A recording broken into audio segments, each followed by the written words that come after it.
What's up, everybody? Welcome to the School of Success here on FantasyInsiders.com. We have hosts Dr. Renee Miller, Dave Loughran, and Davis Mattek. Today's topic is going to be positional value or positional scarcity and how it relates to your daily fantasy lineup. So, without further ado, Dr. Renee, take it away. Thanks, David. So talking about positional scarcity in DFS, what we mean is really that there are very few attractive options for you to roster at a certain position in your lineup any given night. What we typically think of in baseball would be like the middle infield. In basketball, small forward comes to mind.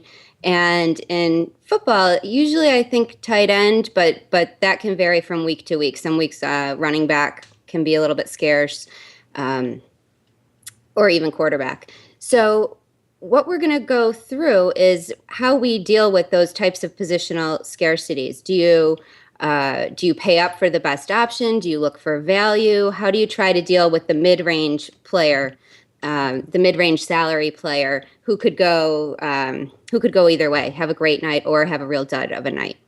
So let's start talking about NBA. Laffy, tell us how you deal with positional scarcity, and if you think I'm right that small forward is the biggest hurdle there.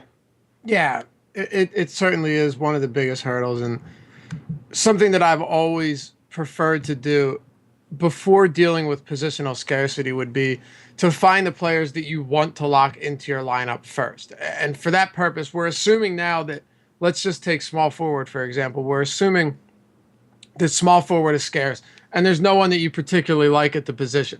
So typically in that case, what you'll do, or what I will do, is wait till I have some form of structure, and foundation in my lineup. That way you have an idea of where you can go at small forward. If you don't want to pay up at small forward, if there aren't any good plays there, but there are a couple middling options, kind of decent options in the middle, round your lineup out. And what it allows you to do is then pick one of those guys based on what you already have, instead of playing someone that you don't particularly like just to throw them in there first. So shooting guard and small forward, FanDuel has always had that rigidity where not only is it a scarce position, but you have to play two at both shooting guard and small forward, which makes things even more difficult. Now that DraftKings eliminated multi-position eligibility, because you used to be able to play a small forward at shooting guard or vice versa, or a power forward at small forward, depending on where they played, it made things easier. But now in this case, it's a lot more difficult.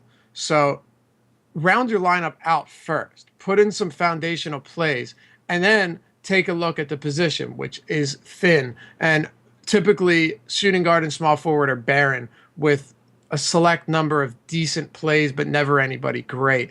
At times, if LeBron James is a small forward with a good matchup, you'll want to play him simply not because you love his upside. While we do love his upside, but much of it comes because you don't want to waste the position playing somebody that you really don't like. Yeah, right, I definitely agree with that. In NBA, I tend to take it, especially when looking at shooting guard and small forward, is just look at the guys who are going to get the guaranteed minutes. I mean, maybe it ends up being the case where it's small forward, it's a bunch of cheap guys who are going to see 25 or so minutes.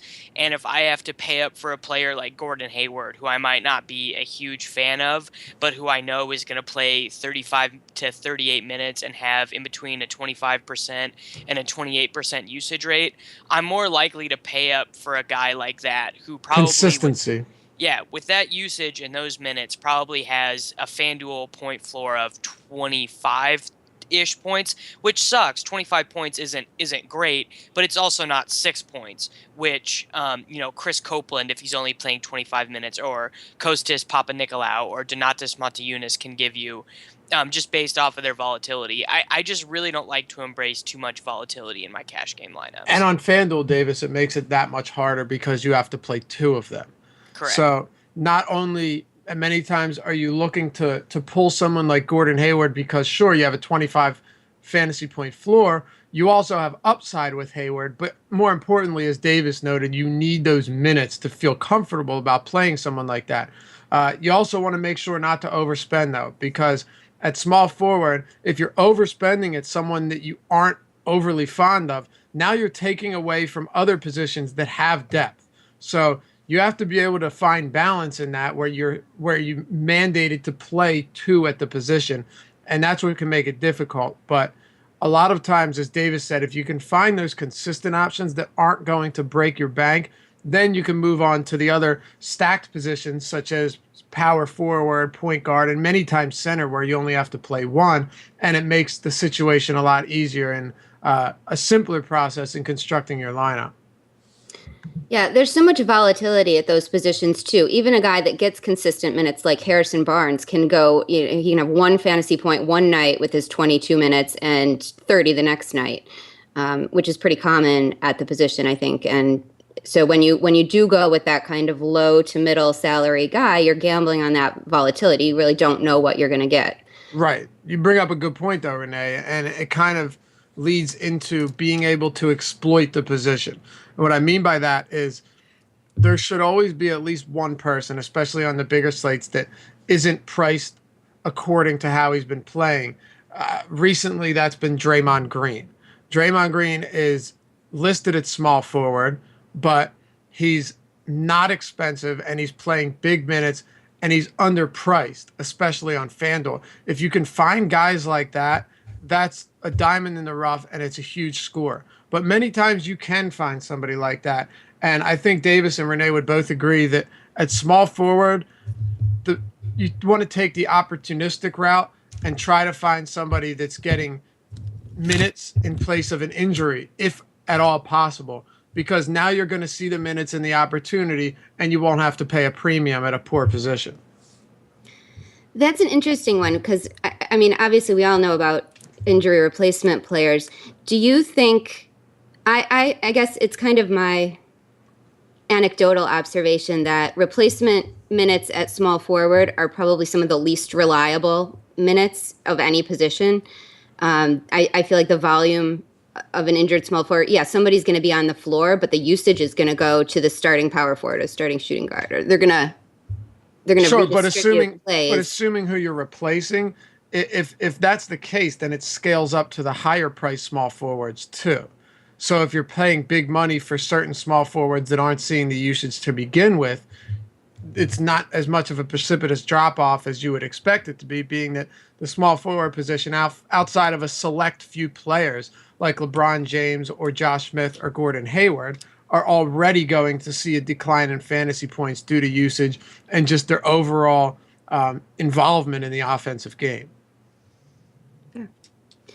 Let's look at position scarcity in the NFL, Davis. What do you think is the best example of position scarcity or the biggest problem with position scarcity in an NFL roster? You know, this season, sort of anecdotally, I actually think that it's running back. I think that a lot of people are going to focus on tight ends, and also, you know, there's been some very big games for Rob Gronkowski. Jimmy Graham has also been great. Julius Thomas has scored a lot of touchdowns, but not provided a ton of production in other categories. But I actually think that there's been a decent number of sort of mid-priced tight ends that have done predictably well in terms of either getting a bunch of targets or having some sort of predictable touchdown success, such as, Larry Donnell, Owen Daniels, Heath Miller. A couple of those guys have had solid weeks at tight end, whereas I think the mid-tier pricing at running back has been it's taken real talent to identify mid-tier priced running backs that have been good this season. You know, we all know Arian Foster when he's healthy, DeMarco Murray, Matt Forte, Le'Veon Bell, but just in between that sort of that 5.5 thousand range and 7,000 range on DraftKings, and in between 6.5 and 8,000 on FanDuel, it's sort of been a tough go of it this year to find consistent running back production. And personally, in my own lineups, I would rather spend up at wide receiver, just because the average passing play gains more yards in the NFL than the average running play. Those guys have a higher week-to-week upside in PPR formats that both FanDuel and DraftKings have, of especially on DraftKings getting the 100-yard bonus with the full point PPR. I would just much rather pay up for wide receiver. And since everyone else is at a similar disadvantage at running back, I don't mind going with some of the cheaper plays there. Now, when you say go with the cheaper play, do you mean go with a mid-range play, or do you fully punt? I never fully punt. Sort of the idea that I have is never fully punt one of your 2 running back slots and never fully punt your first 2 wide receiver slots. I'm okay going to that very cheap tier for your 3rd wide receiver on both FanDuel and DraftKings and most formats, really. But I mean, we're talking about the difference between paying up for the perceived safety of Frank Gore or someone like that, or the difference in going down to someone like, Ben Tate in a good matchup, or Jerick McKinnon in a good matchup, something like that. So I think what we've seen in terms of positional scarcity is that you have a few top option at the scarce position that are going to be really highly priced, that you know exactly what you're going to get. And then we have some middle tier options that could play up or down according to the night, and that can be difficult to predict. And you always have some bottom of the barrel cheap punt play options that are purely upside. So when you're considering building cash versus GPP lineups and working around this scarce position, do you ever attack the scarce position first and try to fill that out? Like for your cash game lineups, do you make sure that you have a DeMarco Murray or Arian Foster or Gordon Hayward in your lineups? In cash game lineups, I genuinely I really don't. Like, I sort of do what Lofty was talking about with NBA lineup construction, is I just find the guys that I really want. In football, I actually like to pay up for quarterback a lot. In hockey, I like to pay up for goalie. In baseball in general, I like to pay up for pitcher. I just those positions that score the most points, I think is really important to not gamble with that. Whereas, I mean, DeMarco Murray has 100 yards in every game, but in some games, he's only had 13 FanDuel points, stuff like that. Whereas, in a bad Peyton Manning game, he's going to have 28 fantasy points. And I just think it's so much more important to lock in that production at a position where there is less inherent volatility. Right, because without those consistent plays, what you're doing is you're handicapping you're hamstringing yourself from the beginning if you're not getting those plays right. In many cases, it doesn't matter how you do elsewhere if you can't lock down the important positions, whether it be baseball or with a pitcher, as Davis mentioned. If you don't hit on your pitcher, there's a very good chance that you will not end up doing well that night. In basketball, if you don't hit on the big time plays that we're expecting to have big points, and they ultimately do, you're going to be in some trouble. And I think the same thing applies for football as well. Agree. So you let your highest upside positions, power forward, point guard, quarterback, wide receiver, dictate the start of your lineup, and then you fill in these scarce positions with what you can afford, doing the best you can. Yeah, sound definitely. About right? Yeah, like you want to be filling in positions that you feel better about. Like you want to be able to get Demaryius Thomas and I don't know who's and Mike Wallace. He's been very good for a mid-tier price wide receiver this season. And then that third guy you can throw in, Andre Holmes, Devontae Adams, Justin Hunter, who have all had some very bad games and who've had some very good games. And you feel better with that third slot or, that second small forward slot if you have Gordon Hayward in there next to him. You're building a foundation. It's right. Simple as that. The foundation is important to, once you have that foundation built into your lineup, now you can work the rest of the players around them and build something you like. If you're looking at players and just saying, well, he might be a good play, I'll throw him in there. He looks okay, I'll throw him in there.